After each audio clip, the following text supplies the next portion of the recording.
Well, most opinion polls do suggest the election will produce a second successive coalition government. Let's talk more about this. We're joined now by Professor Andrew Russell, who's the head of politics at Manchester University. Good morning. Morning. What did you make of last night's, it wasn't a debate, television event? Yeah, leaders' question time. I mean, it was very interesting to see the kind of architecture, and in many ways it kind of showed politicians at their best, but also the British public at their best as well, because I think politicians do react quite well to being asked direct questions with the public. They're forced to get out of their comfort zone and show that they're real human beings, and I think all three leaders did that to a certain degree yesterday. Who reacted the best to the, because the audience was probing, to say the least, and unforgiving. The audience were definitely the stars of the event, primarily because, you know, ordinary people who are interested in politics, however. Ordinary people won't take no for an answer, and if you ask a question which you don't feel is answered, you will say, well, hold on a minute, that's not the question I asked. And there was quite a lot of that yesterday. And politicians are made to feel a bit uncomfortable when that's pointed out by the public.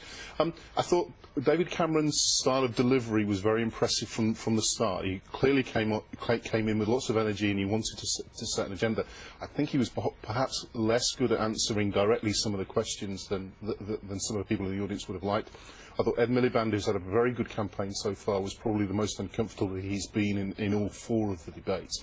And I thought Nick Clegg answered the questions quite well. I think he got a bit tetchy with the audience a couple of times, almost a bit exasperated with them. And then the reactions to it showed that, you know, the Liberal Democrats have got quite a way to make up, because there's obviously that credibility question, which was evident from the very first question he was asked. Well, it's interesting, that issue, credibility specifically to Nick Clegg, but the issue of trust. Yeah.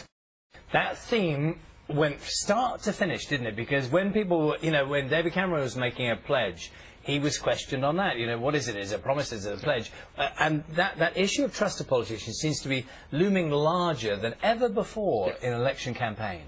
Exactly, and I mean, we're used to that as an election theme. Can you trust the other party? Can you trust us? But it absolutely underpins the entire campaign. Every single poll throughout this campaign has said we're heading for a hung parliament. So the public wants to know, well, what's going to happen? You know, what are you going to do as party leaders in the event of a hung parliament? And we had two party leaders yesterday saying, well, you know, it's a week to go. We're going all guns blazing for a majority. It's very unlikely that we're going to get that, and the public know that. And so that they were pushing and pushing and pushing to see what would happen. Indeed, there was one questioner who said, Why are you treating us like this? I think the word used was contempt, but it was on that theme, wasn't it? Why don't you answer the question? We want to know answer these questions. Don't you understand that we need to know? There's a frustration growing about that reluctance to answer some of those issues, which we all know are coming, but they don't yet want to address. Sure, but in fairness to the politicians and to political leaders, I mean, you know, had one of them broken ranks and said, OK, well, we'll do a deal with Party X or Party Y, that would have then been the story, and they would have said, OK, well, they've given up on winning the election, they're therefore showing weakness. So they're damned if they do and damned if they don't, really. Do you think a debate would have been more useful for the electorate? I thought the dynamic of yesterday was probably the most interesting of all the four debates that we've had so far. What was missing from a kind of a town hall event was all three of them answering the same questions, and then you would have had some interplay between the leaders, and then you would have been able to compare directly how they answered each of the questions.